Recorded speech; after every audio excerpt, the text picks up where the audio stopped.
அம்மன் ஆன்மீக சேனல் நேயர்களுக்கு வணக்கம். குரு பிரம்மா, குரு விஷ்ணு, குரு தேவே மகேஸ்வரா, குரு சாஸ்தா பரபிரம்ம ஸ்ரீ சத்மை குருவே நம. இப்பொழுது குரு பகவான் ரிஷப ராசியிலிருந்து மிதுன ராசிக்கு போகிறார். அதாவது குரு பகவான் மிருகசீஷ 2ஆம் பாதத்திலிருந்து 3ஆம் பாதத்துக்கு போகிறார். பொதுவாக இந்த குரு பகவான் மிதுன ராசிக்கு போகும் பொழுது என்ன மாதிரி பலன்கள் என்று பார்ப்போம்.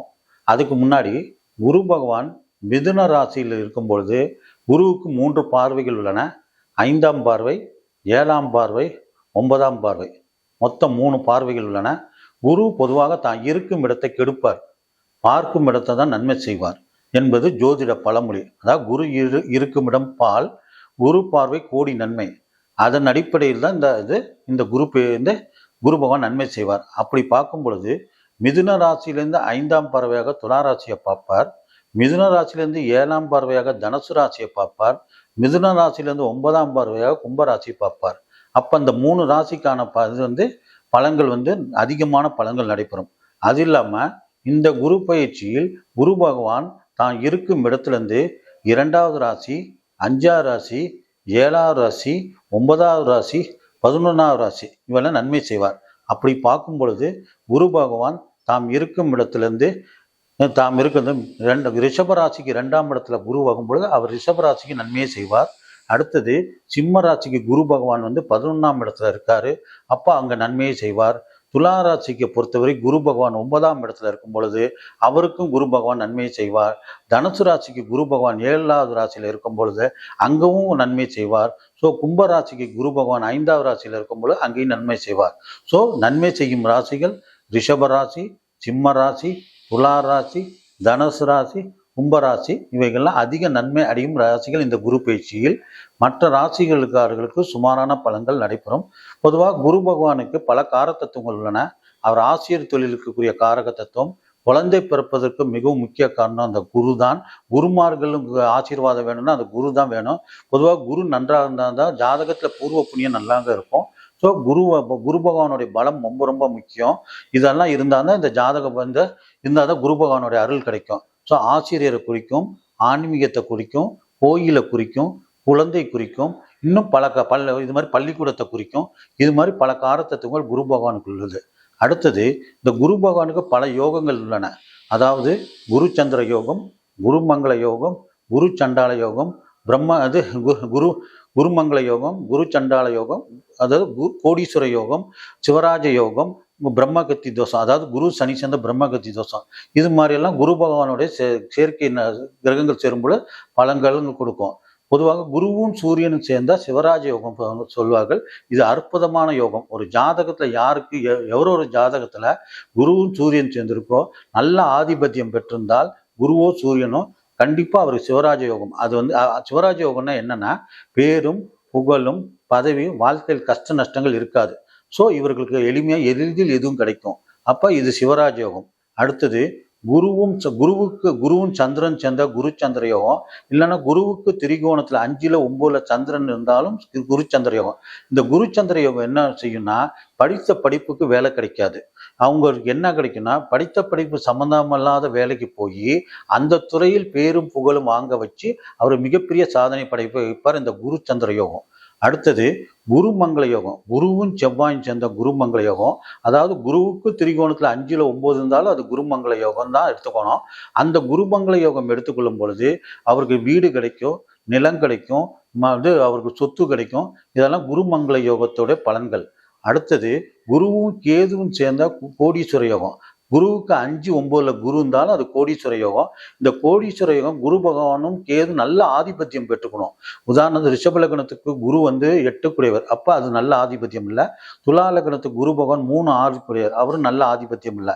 இந்த 2 ஆதிபத்தியம் சரியில்லாத காரணத்தினால உங்களுக்கு துலா லக்னக்காரர்களுக்கும் ரிஷப ராசிக்காரங்களுக்கும் இல்ல ரிஷப லக்னக்காரர்களுக்கும் துலா ராசிக்காரங்களுக்கும் இந்த குரு கேது சேரக்கூடாது. அப்படி சேர்ந்தானா அவர்களுக்கு அந்த குரு கோடீஸ்வர யோகம் பலம் இல்லாமல் போறதுக்கு வாய்ப்புகள் உள்ளன. அந்த குருவும் கேது சேர்ந்த கோடீஸ்வர யோகம் சொல்லுவாங்க. கோடி கொடுக்குமானா கொடுக்கும். ஆனா அது கூடவே சேர்த்து கடனையும் சேர்த்து கொடுக்கும், நோயையும் சேர்த்து கொடுக்கும், வம்பையும் கொடுக்கும், ஆன்மீகத்தையும் கொடுக்கும். ஸோ இது கோடீஸ்வர யோகத்தோடது. அடுத்தது குருவும் ராகுவும் சேர்ந்த குரு சண்டால யோகம். குருவுக்கு திரிகோணத்துல ராகு இருந்தாலும் 5, 9 ராகு இருந்தால் குரு சண்டால யோகம். இது எப்படி கொடுக்குன்னா திடீர்னு அதிர்ஷ்டத்தை கொடுக்கும். இது வாழ்க்கையில கஷ்டப்பட்டுக்கிட்டே இருப்பாங்க, திடீர்னு பார்த்தா இந்த திடீர்னு முன்னேறுவாங்க இந்த குரு சண்டால யோகம் உள்ளவங்களுக்கு. அடுத்தது குருவும் சனியும் சேர்ந்த பிரம்மகத்தி தோஷம், இல்லை குருவுக்கு திரிகோணத்துல 5, 9 சனி குரு பார்த்தாலும் அது பிரம்மகத்தி தோஷம். இந்த பிரம்மகத்தி தோஷத்துக்கு சிறந்த பரிகார கோயில் நம்ம கும்பகோணத்துல இருக்க திருவடைமருதர் கோயில், திருவையாறு பக்கத்துல இருக்க திருக்கண்டி அரசாப விமோச்சன பெருமாள் கோயில். ஸோ அந்த கோயிலும் நம்ம ராதாபுரம் பக்கத்துல இருக்க ராதாபுரம் வள்ளியூர் பக்கத்துல ராதாபுரம் பக்கத்துல இருக்க விஜயாபதி கோயில், இந்த 3 கோயிலும் பிரம்மகத்தி தோஷ நிவர்த்திக்கான சிறந்த பரிகார கோயில். ஸோ இந்த குரு சந்திர யோகம், குருமங்கள யோகம், இந்த சிவராஜ யோகம் இதெல்லாம் வேலை செய்யணும்னா அந்தந்த காலகட்டத்தில் அதுக்குரிய தசாபுத்தி வரணும். குரு தசையோ உதாரணத்துக்கு குரு சந்திர யோகம் சேர்ந்தால் குரு தசையோ சந்திர தசை வந்தது அந்த குரு சந்திர யோகம் வேலை செய்யும். குரு செவ்வாய் சேர்ந்தால் குருமங்கள செவ்வாய் தசையோ குரு தசையோ வந்தால் தான் நடைமுறையில் அப்போதும் வேலை செய்யும்.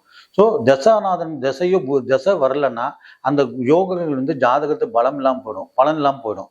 அதனால அதுக்குரிய தசாபுத்திகள் வந்தாதான், அந்தந்த தசாபுத்திகள் வந்தாதான் இந்த யோகங்களை வேலை செய்யும். இப்பொழுது மிதுன ராசிக்கான குரு பயிற்சி பலன்களை சற்று பார்ப்போம். பொதுவாக இதுவரை உங்களுக்கு குரு பகவான் என்ன பண்ணார்னா உங்க ராசிக்கு 12ஆம் இடத்துல குரு பகவான் இருந்தார். 12ஆங்கிறது ஜோதிட விதிப்படி அது விரயஸ்தானம்.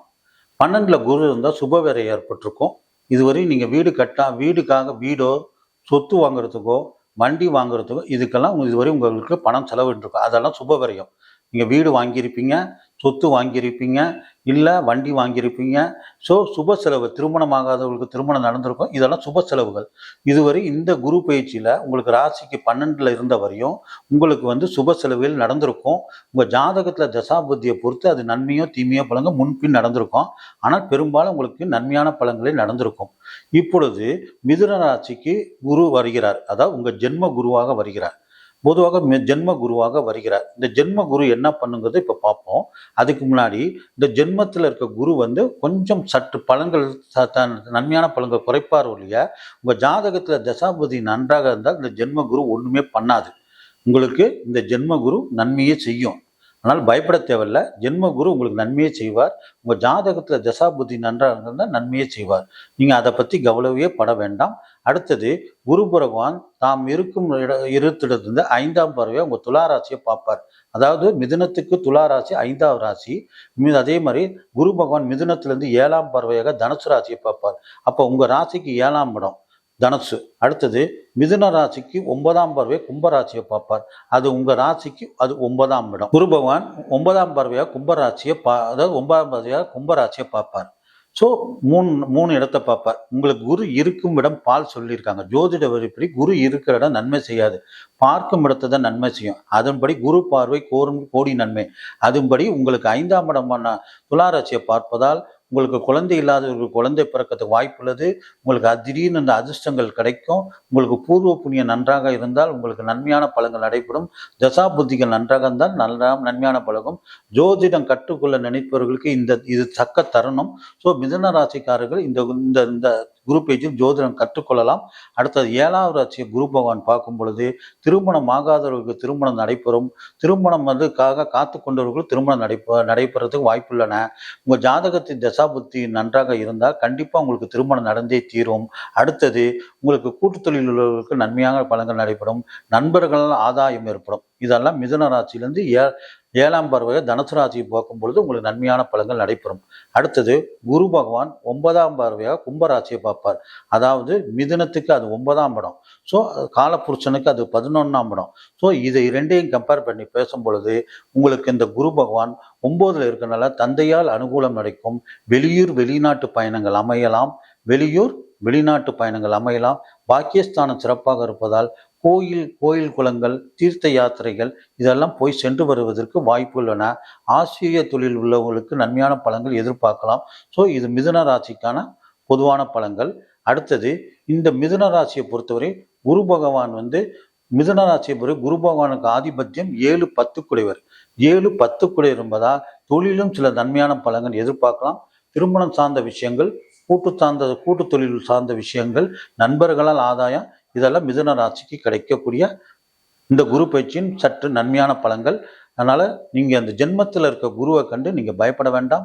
அதை ஜென்மத்தில் குரு இருந்தாலும் குரு பார்வை கோடி நன்மை அடிப்படையில் உங்களுக்கு குரு பார்க்கும் இடம்லாம் சிறப்பாக உள்ளது. அதாவது துளாராசி, தனுசு ராசி, கும்பராசி இந்த 3 இடம் சிறப்பாக இருப்பதால் உங்களுக்கு நன்மையான பலன்கள் இந்த குரு பயிற்சி நீங்க எதிர்பார்க்கலாம். பயப்பட தேவையில்லை. அதுக்கு குரு பகவானுக்கு நம்ம சிறு பரிகாரம் பண்ணிக்கணும். அந்த பரிகாரம் என்னன்னா, தஞ்சாவூர் பக்கத்துல இருக்க தென்குடி திட்டை, தஞ்சாவூர் பக்கத்தில் இருக்க தென்குடி திட்ட வசிஷ்டேஸ்வரர் கோயிலில் போய் நம்ம அர்ச்சனை பண்ணிக்கணும். வசதி இருந்தால் அந்த தஞ்சாவூருக்கு போயிட்டு வரலாம். இல்லைன்னா பக்கத்தில் இருக்க சிவன் கோயிலில் இருக்க தட்சிணாமூர்த்தியும் நவகிரகத்தில் குரு பகவானுக்கு விளக்கு ஏற்றி அர்ச்சனை செய்வது சிறப்பு.